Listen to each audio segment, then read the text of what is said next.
তো কেন পান্তা ভাত খাওয়া প্রয়োজনীয় এবং এটার পুষ্টিগুণ কি সেটা সম্পর্কে আজকে ডিসকাস করব। তো ভিডিও শুরু থেকে শেষ পর্যন্ত থাকুন, তাহলে আপনাদেরকে প্রথম থেকে শেষ পর্যন্ত আমি বৈজ্ঞানিকভাবে ব্যাখ্যা করব যে পান্তা ভাতের পুষ্টিগুণ কী রকম এবং কিভাবে আপনারা নিয়মিতভাবে পান্তা ভাত খেয়ে শরীর সতেজ রাখতে পারেন। তো প্রথমত আমরা আলোচনা করব সেটা হলো পান্তা ভাত। পান্তা ভাত কি? পান্তা ভাত হচ্ছে সাধারণত ভাত সংরক্ষণের একটা প্রক্রিয়া। সাধারণত আমাদের ভাত যখন দেখা যায় অতিরিক্ত রান্না হয়ে গেছে অথবা ইউজ করছি না, তখন পানিতে রেখে দীর্ঘ সময় রেখে দেওয়া হয়। সাধারণত 12 ঘন্টা রাখলে সেটার মধ্যে গাজন প্রক্রিয়া হয়। এই গাজন প্রক্রিয়ার মাধ্যমে যেটা তৈরি হয় সেটার নামই হচ্ছে পান্তা, অর্থাৎ গাজনের মাধ্যমে ভাতগুলোই পান্তা ভাতে পরিণত হয়। আজ থেকে প্রায় 5000 বছর আগে সারা পৃথিবীর বিভিন্ন জায়গাতে আসলে ভাত সংরক্ষণের একটা প্রসেস হিসাবে পান্তা ভাতের প্রচলন চালু হয়।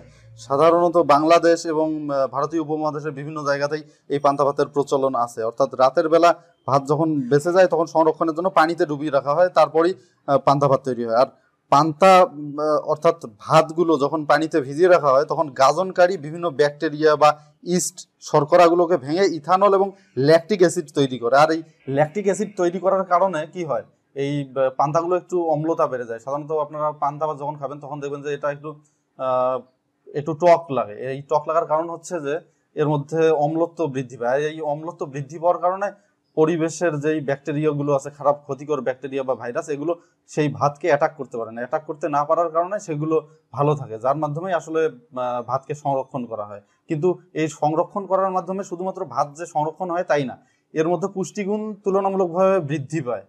অর্থাৎ ভাতের মধ্যে যতটুকু পুষ্টি থাকে পান্তাতে তার থেকেও বেশি পরিমাণে পুষ্টি থাকে। তো ভাতের থেকেও পান্তাতে কেন বেশি পুষ্টি থাকে সেটা এই ভিডিওর শেষে আলোচনা করব। তো শুরুতেই আমরা চলুন জেনে নেই যে পান্তার মধ্যে কি কি ধরনের পুষ্টি থাকে। 100 গ্রাম পান্তা ভাত অর্থাৎ 100 গ্রাম পান্তা ভাতের মধ্যে 73.91 মিলিগ্রাম আয়রন থাকে, যেখানে সমপরিমাণ ভাতের মধ্যে আয়রন থাকে শুধুমাত্র 3.4 মিলিগ্রাম। চিন্তা করে দেখুন যে কত ডিফারেন্স।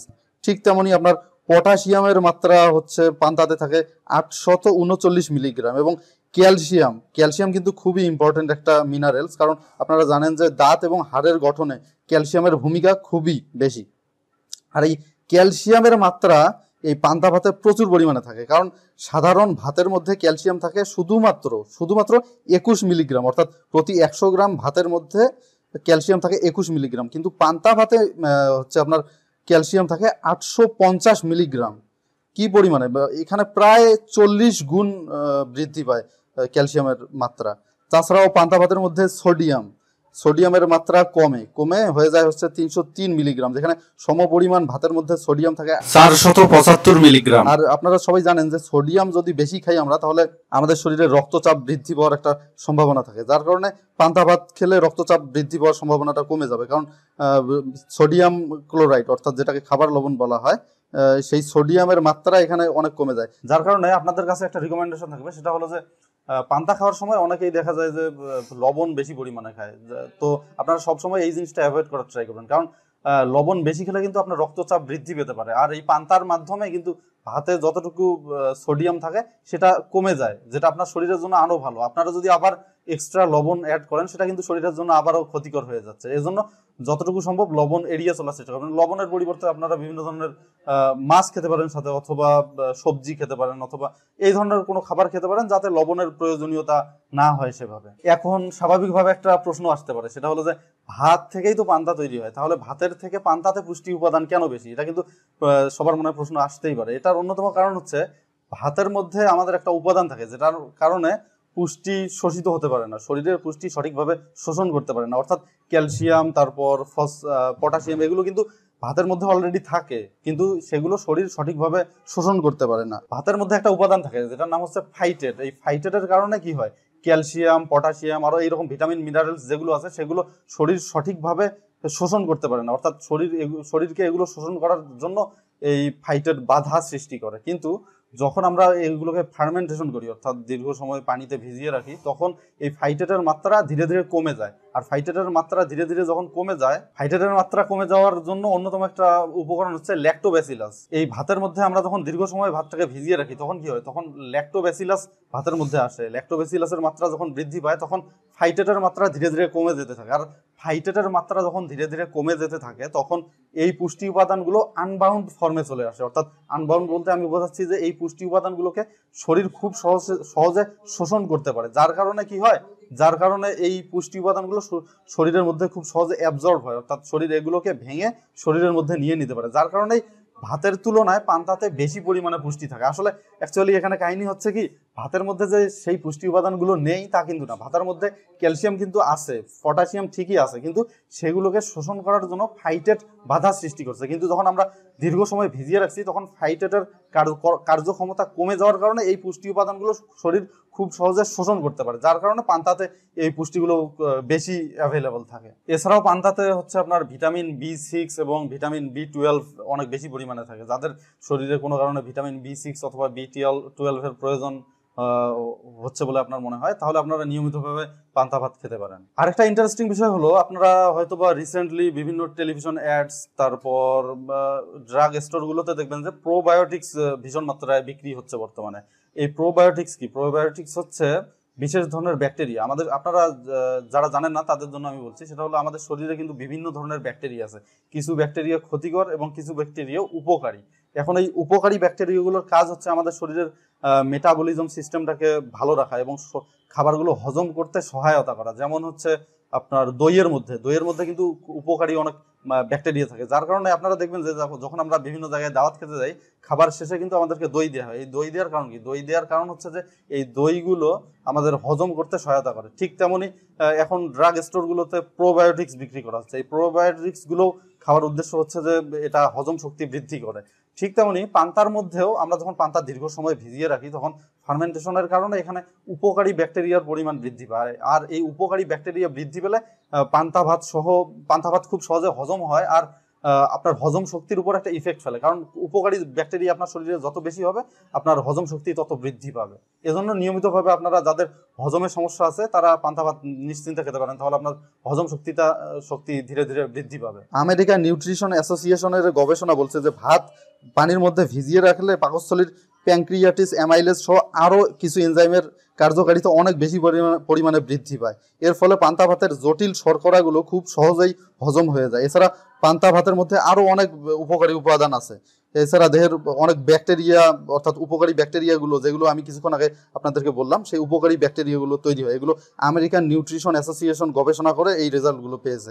তাছাড়াও পান্তা ভাত আপনারা যদি নিয়মিতভাবে খান তাহলে দেখবেন যে আপনাদের পেটের সমস্যা দূর হবে। কোষ্ঠবদ্ধতা আছে, যাদের টয়লেট অনেক কষা হয় তাদের সেটা দূর হবে। তাছাড়া শরীর সতেজ রাখবে, পাশাপাশি শরীরের তাপমাত্রার ভারসাম্যতা বজায় রাখবে। তাছাড়া রক্তচাপ স্বাভাবিক রাখার জন্য পান্তার একটা বড় ধরনের ভূমিকা আছে। এছাড়া হার্টকে সুস্থ রাখার জন্য পান্তার একটা বড় ভূমিকা আছে। মনোহর আইসের নাম হয়তো আপনারা শুনেছেন, যিনি তৎকালীন ভারতীয় উপমহাদেশ অর্থাৎ বাংলাদেশে তার জন্ম, কুমিল্লাতে জন্ম, বাংলাদেশের প্রথম মিস্টার ইউনিভার্স খেতাব প্রাপ্ত একজন ব্যক্তি। তিনি বলেছিলেন যে হচ্ছে পান্তা ভাতে জল 3 পুরুষের বল। আর তিনি নিয়মিতভাবে 4 বেলা পান্তা খেতেন।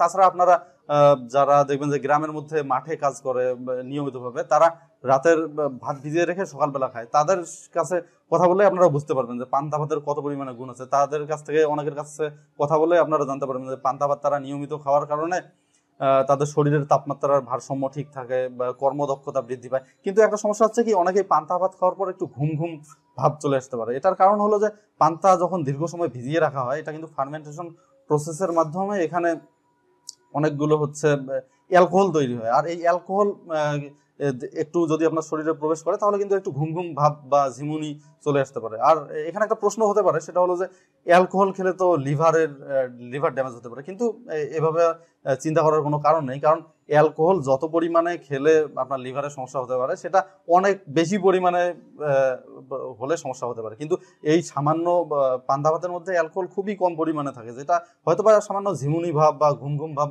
হতে পারে, কিন্তু শরীরের কোনো ধরনের বড় ক্ষতি করবে না আশা করা যায়। তো ভেবেছিলাম যে হয়তোবা আপনাদেরকে পান্তা কিভাবে তৈরি করতে হয় সেটা দেখাবো, তো পরবর্তীতে ভাবলাম যে পান্তা কিভাবে তৈরি করতে হয় এটা আসলে দেখানোর তেমন কোনো প্রয়োজন নেই। জাস্ট আপনারা এই যে আমি আপনাদেরকে দেখাচ্ছি, আমি সাধারণত রাতে ভাত রান্না করার পর যেই ভাতগুলো অবশিষ্ট থাকে সেগুলো এভাবে একটা প্লাস্টিকের কন্টেইনার, সব থেকে ভালো হয় মাটির পাত্র ইউজ করা, কারণ প্লাস্টিক আসলে শরীরের জন্য তেমন একটা ভালো না, প্লাস্টিক ইউজ না করাই বেটার। কিন্তু আসলে দেখা যাচ্ছে আমাদের দৈনন্দিন জীবনে এখন প্লাস্টিক দিনের পর দিন ইউজ করছি, আসলে ওইভাবে সময় মানে সুযোগ হয়ে উঠছে না প্লাস্টিক থেকে বের হয়ে আসা। তো যাই হোক, এইভাবে আপনারা প্লাস্টিকের কন্টেইনারে রেখে দেবেন, রেখে পানি দিয়ে দেবেন, পরিষ্কার পানি, অবশ্যই ট্যাবের পানি দেবেন না, আপনারা ফিল্টার করা ভালো পানি এখানে দিয়ে ঢেকে রাখবেন।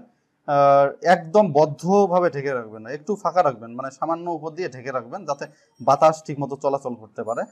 এভাবে প্রায় 12 ঘন্টা রাখার পর সেটা মোটামুটিভাবে পুষ্টিকর হয়ে যাবে এবং পান্তা হিসেবে বিবেচিত হবে, খাওয়া যাবে। আর খাওয়ার সময় একটা জিনিস লক্ষ্য রাখবেন, সেটা হলো পানিগুলো ফেলে দেবেন না, কারণ পানিতেও কিন্তু প্রচুর পরিমাণে পুষ্টি ভাত থেকে বের হয়ে চলে আসে, যার কারণে পানিগুলো ফেলে দিলে আপনারা সেই পুষ্টিটা মিস করবেন। তো এভাবেই আপনারা পান্তা বানিয়ে খাওয়ার ট্রাই করবেন। তো আশা করছি আমার ভিডিওটা ভালো লেগেছে, যদি ভালো লেগে থাকে অবশ্যই একটা লাইক দেবেন। আর পরবর্তীতে কি ধরনের ভিডিও আপনারা আমার কাছে চান তা সে সম্পর্কেও আমাকে কমেন্ট করে জানাবেন। বর্তমানে চুল বিষয়ক ভিডিও একটু বেশি হয়ে গেছে, আমি চাচ্ছি যে ভিডিওর ভ্যারিয়েশন আসুক চ্যানেলের মধ্যে, কারণ আমি হেলথ নিয়ে সবসময় বিভিন্ন বিষয় নিয়ে বিভিন্ন সাইন্টিফিক স্টাডি, তারপর বিভিন্ন ব্লগ আর্টিকেলস এগুলো পড়ে আমি নলেজ গ্যাদার করার চেষ্টা করি। আর বেসিক্যালি হেলথ নিয়ে গবেষণা করাটা আমার এক ধরনের প্যাশন বলা যেতে পারে। তো আপনারা যদি এই ধরনের কোনো সাজেশন থাকে যে কোন টপিক্সের উপর নেক্সট ভিডিও বানাবো, তাহলে অবশ্যই কমেন্ট সেকশনে জানাবেন। তো সবাই ভালো থাকবেন, ধন্যবাদ সবাইকে।